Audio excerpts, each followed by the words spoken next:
pats elektronas yra neapibrėžiamas tiksliai, nes gali būti banga ir dalelė, tai vidinis pasaulis yra dar mažiau apibrėžiamas. Faktiškai prasideda kosmosas, kai visi kontūrai dingsta, lieka energija, lieka kažkas tokio plataus, gražaus, didelio.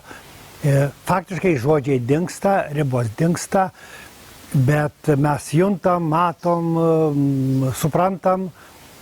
Ir medituoti tai reiškia justi.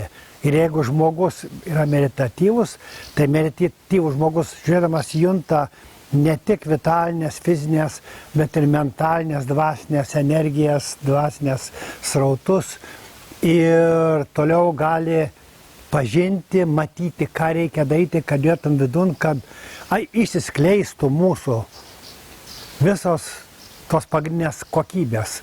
Ir sveikumas, ir džiaugsmas, ir laimė, ir meilė, ir palaima, ir visagalystė, ir laisvė.